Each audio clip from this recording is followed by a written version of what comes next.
If you're like me and you have one of these crappy Samsung refrigerators with these super crappy ice makers, I'm just wanted to post a video to show you how I go about defrosting the ice maker. The ice makers are terrible. If you're looking at one of these things, definitely want you to consider whether or not this is what you want to do, because the ice maker's in the refrigerator. It doesn't get very cold. The ice that is made is frozen, but just barely frozen. It's just in the ice stage and it melts really quickly.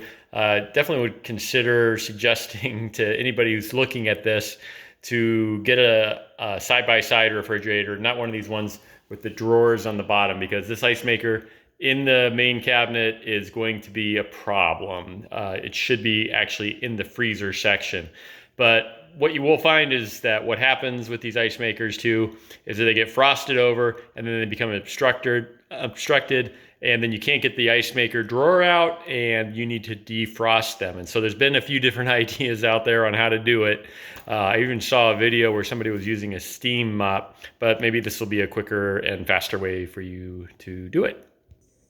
So my suggestion on how to go about this is to first open up your refrigerator and remove this ice maker. And this can be a problem because a lot of times the frost is obstructing the ice maker removal process. But you're supposed to basically just lift this up and pull it out. Well, let's do it. And of course, there's a lot of ice buildup that is blocking it. And so, yeah, we have no ice. And so what we need to do is get rid of all that frost accumulation. Ugh. That's getting in the way and it's making it hard. The ice maker's gonna be a problem. And so what I'm gonna do is maybe get something to collect water, and basically what we're gonna do is steam it out. Like I said, somebody used a steam mop, and that's kind of clever. But what I'm gonna suggest is maybe going a different route and using one of these garment steamers. And so I just turn this on and we're gonna steam this guy. All right, so as you can see, I put some little Tupperware containers in there, and we've got this a garment steamer. These are for taking wrinkles out of clothes, is the official reason for having one of these. But we're gonna steam the heck out of this, hopefully, and get rid of some of that buildup of ice. It's gonna take a little while. I'll get started here, and we'll come back in a minute. Oh man, it's starting to melt a little bit. That's good. It'll take a few minutes to do this. While this is melting, obviously this is something I think Samsung needs to address. A recall would be nice. This is unacceptable that an ice maker stops working because it gets cold, basically. This is a bad design. It was a bad design from the start. Even when it's working in its best function, the ice, like I say, is just terrible. You put it in a glass of any kind of liquid and the ice immediately melts because it's probably at 31 degrees.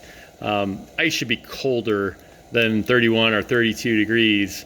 It should go way colder and should take a little while to melt. This stuff, when it comes out, you barely have enough for 3 glasses of water, and the ice that comes out melts immediately, and so you need more, and you will run out. If you have guests over and this is your only source of ice, even with just a few people, it's embarrassing. It's embarrassing to own a really nice refrigerator that doesn't make ice that stays cold, and it doesn't actually make enough for just a normal amount of ice that a family would use, or a dinner would, you would need for a dinner.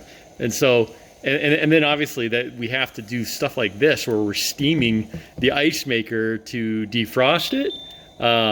That's annoying. All right, we are getting there. And this is really exciting. I know it's a little bit like paint drying, but you get the idea. Basically, heat it up, steam it, get the ice out, or the frost buildup out of the way. Things should get back to normal, hopefully pretty soon.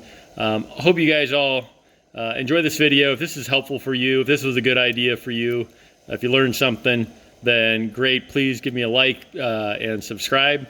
And if not, then I hope you figure out a better solution. All right, thanks everybody. Bye.